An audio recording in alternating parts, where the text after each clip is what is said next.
제 아내가 죽은 사람일 수도 있습니다. 여러분, 믿어지시나요?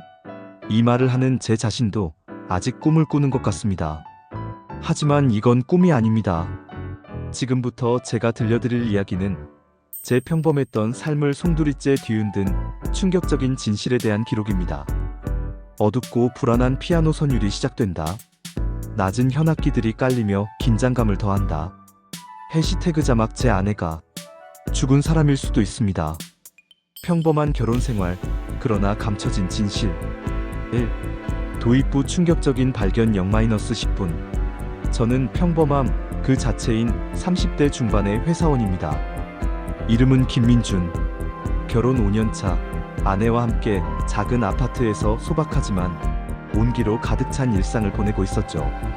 아침에 아내가 정성껏 차려준 따뜻한 국으로 하루를 시작하고 퇴근 후에는 그녀의 미소를 보며 하루의 피로를 잊었습니다. 주말엔 함께 근처 공원으로 산책을 가거나 제가 좋아하는 독립영화를 찾아보며 소소한 행복을 만끽했습니다. 어쩌면 다른 사람들에겐 지루할 만큼 평범하게 보일 수도 있겠지만 저에게는 그 무엇과도 바꿀 수 없는 소중한 시간들이었습니다. 아내는 항상 저에게 최고의 아내이자 가장 좋은 친구, 그리고 때로는 세상의 모든 고통을 이해해주는 깊은 영혼을 가진 사람이었습니다. 그녀는 예쁜 미소와 따뜻한 마음, 그리고 늘 타인을 배려하는 다정함을 지녔습니다.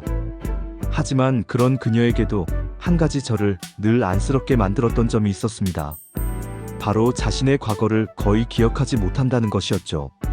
저를 만나기 전 그녀는 어린 시절 불의의 사고로 기억의 대부분을 잃었다고 말했습니다. 가족들은 모두 사고로 잃었고 고아원에서 자라 세상에 홀로 남겨진 외로운 존재라고요. 저는 그런 아내의 아픔까지도 사랑했습니다. 어쩌면 그랬기에 제가 그녀를 더 깊이 보듬어주고 싶었던 것 같기도 합니다. 세상에 홀로 남겨진 그녀의 외로움을 제가 채워주고 싶다는 강한 충동을 느꼈습니다. 우리는 5년 전 운명처럼 만났습니다. 그날은 장대비가 쏟아지던 흐린 날이었죠. 길을 잃은 듯 빗속에 멍하니 서 있던 아내에게 제가 조심스럽게 우산을 건네주면서 우리의 인연이 시작되었습니다. 그때 아내는 저에게 말했습니다. 저는 기억이 없어요. 가족도 없고요. 저 같은 사람과 함께하는 게 괜찮으세요? 그녀의 눈빛에는 깊은 슬픔과 함께 혹시라도 제가 상처받을까 걱정하는 마음이 역력했습니다. 저는 괜찮았습니다. 아니, 오히려 운명이라고 생각했습니다. 세상에 홀로 남겨진 두 사람이 서로에게 유일한 안식처가 되어주자고 약속하며 우리는 사랑에 빠졌고 그렇게 서로의 유일한 가족이 되어주었습니다. 저에게는 그녀가 사랑하는 아내가 세상의 전부였습니다. 그러던 어느 날 저녁이었습니다. 평소와 다름없이 아내와 함께 거실 소파에 나란히 앉아 TV를 보고 있었죠. 뉴스가 끝나고 다음 프로그램으로 넘어가기 전 짧은 시사 고발 프로그램이 방영되고 있었습니다. 화면에는 10년 전 미제 실종 사건을 다루고 있었는데 실종된 여대생의 몽타주와 함께 그 딸을 찾아 헤매는 가족들의 절규가 담긴 슬픈 영상이 흘러나왔습니다. 심장이 불규칙하게 두근거리는 소리가 들리고 BGM은 점차 고조되며 불길한 분위기를 조성한다. 저는 무심코 다른 채널로 돌리려다 멈칫했습니다. 흑백 사진 속 실종 여대생의 얼굴이 왠지 모르게 낯설지 않았기 때문입니다. 처음엔 그저 좀 닮았네 하고 대수롭지 않게 넘어갈 생각이었습니다. 세상에 닮은 사람이 얼마나 많습니까? 하지만 이상하게도 제 시선은 계속 그 흐릿한 사진에 꽂혔습니다. 왠지 모를 불안감이 제 가슴을 옥죄어오는 듯 했습니다. 그때 아내가 화장실에 가기 위해 거실 소파에서 나른하게 일어났습니다. 저는 문득 고개를 들어 아내의 옆모습을 바라봤습니다. 그리고 그 순간 제 심장이 쿵하고 바닥으로 떨어지는 듯한 충격을 받았습니다. 마치 시간이 멈춘 것 같았습니다. TV 화면 속 10년 전 실종 여대생의 얼굴과 바로 제 옆에 서 있는 사랑하는 아내의 얼굴이 마치 거울을 보는 것처럼 완벽하게 일치했던 겁니다. 그 순간의 충격은 이루 말할 수 없었습니다. 섬세한 눈매, 오똑한 콧날, 부드러운 턱선, 어느 한 곳 틀림없이 똑같았습니다. 그 익숙한 이목구비가 10년 전 실종된 사람의 얼굴과 똑같다는 사실을 제 눈으로 직접 확인하는 순간 제 이성은 마비되고 본능적인 공포가 저를 압도했습니다. 불안한 피아노 선율이 절정에 달하고 BGM이 갑자기 뚝 끊기며 정적이 흐른다. 심장 소리만 크게 들린다.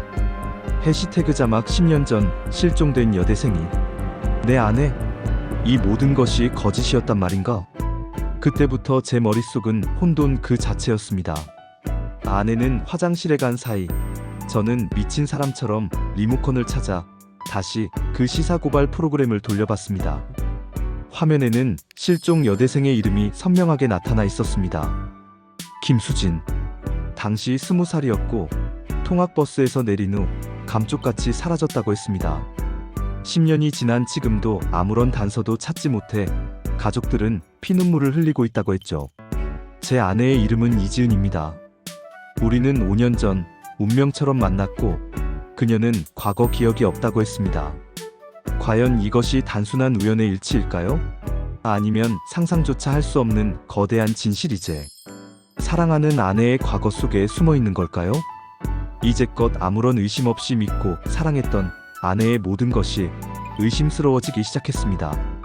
아내의 과거에 대한 의문점들이 마치 퍼즐 조각처럼 제 머릿속을 스쳐 지나갔습니다. 그녀는 왜 기억을 잃었다고 했을까? 정말 사고로 기억을 잃은 걸까? 아니면 어떤 이유로든 자신의 과거를 숨기고 있는 걸까?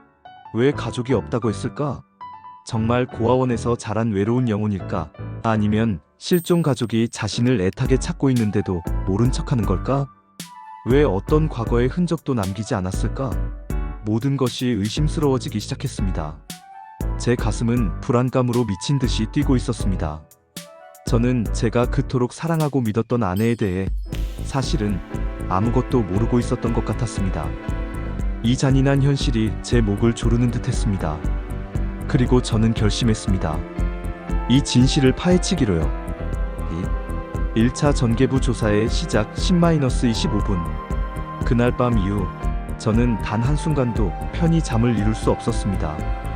아내의 옆모습만 봐도 TV 속 실종 여대생의 얼굴이 섬뜩하게 겹쳐 보였습니다. 저는 아내 몰래 은밀하게 조사를 시작했습니다. 퇴근 후 아내가 잠든 밤 불 꺼진 거실에서 저는 노트북 화면에 얼굴을 파묻고 김수진 실종 사건을 검색했습니다. 언론에 보도된 모든 기사와 자료들, 당시 담당했던 경찰들의 인터뷰, 가족들의 애끓는 호소.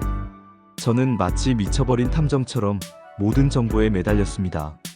자료를 뒤적일수록 아내와 실종된 김수진 씨의 유사점은 놀라울 정도로 많아졌습니다. 나이, 외모, 심지어 특정 각도에서 포착되는 표정까지도요. 너무나 완벽한 일치에 저는 소름이 돋았습니다.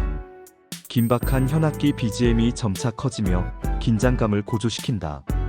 하지만 동시에 이해할 수 없는 저를 더욱 혼란스럽게 만드는 부분들도 나타났습니다.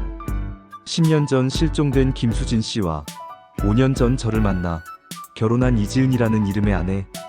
이 5년이라는 시간의 공백은 도대체 무엇을 의미하는 걸까요? 아내는 그 5년 동안 어디서 무엇을 하고 있었을까요? 어떤 이유로 자신의 이름을 바꾸고 모든 과거를 지운 채 새로운 삶을 시작한 걸까요? 저는 아내가 잠든 모습을 보며 식은땀을 흘렸습니다. 그녀는 정말 기억을 잃은 걸까요? 아니면 어떤 큰 비밀을 숨기기 위해 저에게 거짓말을 하고 있는 걸까요? 저는 더 이상 혼자서는 이 거대한 미스터리를 해결할 수 없다고 판단했습니다. 가장 먼저 찾아야 할 사람은 바로 10년 동안 딸을 찾아 헤맨 김수진 씨의 부모님이었습니다. 어쩌면 그들에게서 진실의 실마리를 찾을 수 있을지도 모른다는 희미한 희망을 품고 말입니다. 저는 어렵게 실종 여대생의 부모님 연락처를 수소문했습니다. 10년이라는 세월 동안 딸을 찾아 헤맨 노부부의 삶은 제가 감히 상상하는 것 이상으로 피폐해져 있었습니다. 하루하루가 지옥 같았을 그들의 삶을 생각하니 제 가슴이 찢어지는 듯 했습니다. 저는 죄인이 된 심정으로 조심스럽게 노부부를 찾아갔습니다. 도시 외곽의 낡은 주택가, 세월의 흔적이 고스란히 묻어나는 한옥집 문을 두드리자 희끗희끗한 머리의 아주머니 한 분이 힘없이 문을 열었습니다. 그녀의 눈빛은 이미 모든 희망을 잃은 듯 공허했습니다. 저는 어렵게 그리고 조심스럽게 말을 꺼냈습니다.